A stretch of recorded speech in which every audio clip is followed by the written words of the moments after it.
अभी मैं उसी पीड़ित परिवार के बीच में हूँ और परिवार के सदस्य भी हैं और अगल बगल के भी लोग हैं।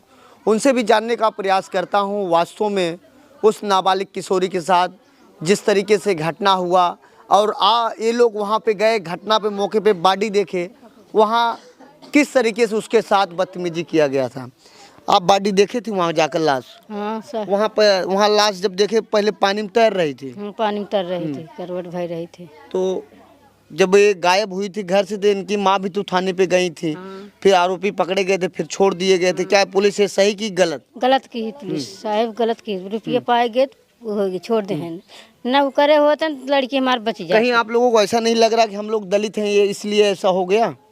साहब रुपये पाए ना होते तो हमारी लड़की बच जाती। रुपये कुरई दें, लड़की हमारी घटना कर कहें 24 घंटा में हाजिर कर देंगे। हाँ जी। तो आप लोग चाहती हैं कि उसके ऊपर कड़ी से कड़ी कार्रवाई हो जानी चाहिए? मेरे साहब सजा उनका चाहिए, जान का बदला जान चाहिए। आप मृतक की क्या लगती हैं? सिस्टर लगते हैं। सिस्टर, ये बताइए आपकी बहन जब गायब हुई थी तो आपको कुछ बता के गई थी? नहीं, हम लोगों को कुछ नहीं बताई थी। नहीं, आप लोग घर नहीं थे? नहीं हम लोग घर नहीं थे, खेत में गए थे। कहाँ थे आप लोग? खेत में गए थे काम करने के लिए। अच्छा, खेत में।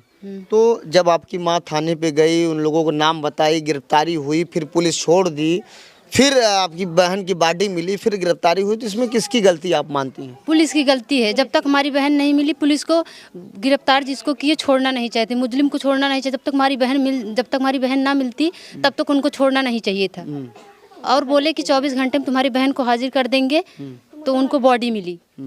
ऐसा नहीं करना चाहिए। तो कहाँ कहाँ चोटें लगी थी आपकी बहन की? कहाँ कहाँ उसको चोटें लगी? गले पे लगा था और यहाँ लगा था, चेहरे पे भी लगा था। जी।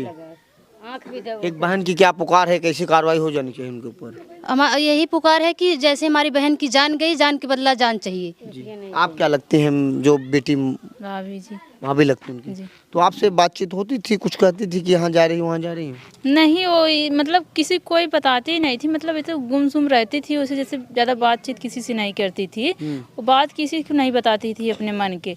पता नहीं उस दिन क्या हुआ क्या नहीं, घर वाले भी कोई नहीं थे ना। शौचालय गई थी, वहाँ से उसको किडनैप कर लिए। उसके बाद से तब वो घर नहीं आ पाई। सब लोग घेरने मतलब सोचे कि गई होगी आ जाएगी, कुछ टाइम देख लिए। उसके बाद मतलब घेरने चालू कर दिए, घेरे तो नहीं मिली। उसके बाद रिपोर्ट लिखाए, रिपोर्ट में पता चला कि चलो जिसके ऊपर मतलब शंका है उसे पकड़े बदल लेकर आए। किसके पास गए? किसके पास गए? वहाँ एक लेडीज थी, हम लोग सोचे कि जाएं वहाँ देखे, एक बार ये देखी होगी। तो उससे पूछा गया तो बोल रही जाओ तारा इनारा देखो। ऐसे कैसे बता दी? उसे पता होगा, देखी होगी, उसके कुछ हाथ होगा तभी तो ऐसे बताई थी। कहीं कहीं जानकारी उसको थी घर में? जानकारी उसकी थी और उसका हाथ भी था। जी। आप क्या लगती हैं? उनकी सिस्टर लगती है। तो ये बताइए, जो घटना हो गया, इतनी बड़ी घटना, ऐसी कोई बात हो जो आपको बताई हो आपकी बहन? नहीं, कभी भी नहीं बताती थी, हम लोग जानते ही नहीं थे। हाँ। तो आप क्या चाहती हैं? मैं यही चाहती हूँ जैसे मेरी बहन गई है वैसे उन लोगों को जान भी जाना चाहिए। हाँ। यहाँ पेपर में ये भी छपा है कि आपकी बहन को किडनैप किया गया, 3 लोग मारे पीटे, फिर उसके साथ तमाम तरीके की घटनाएं की। क्या सही है गलत है? गलत नहीं है, सही है सब कुछ। सही है? हाँ सही है। तो यहाँ यह पूरे परिवार के सदस्य हैं और उनकी भाभी हैं और गांव के भी लोग हैं, बता रहे हैं जिस तरीके से नाबालिग किशोरी के साथ घटना को आरोपियों ने अंजाम दिया था।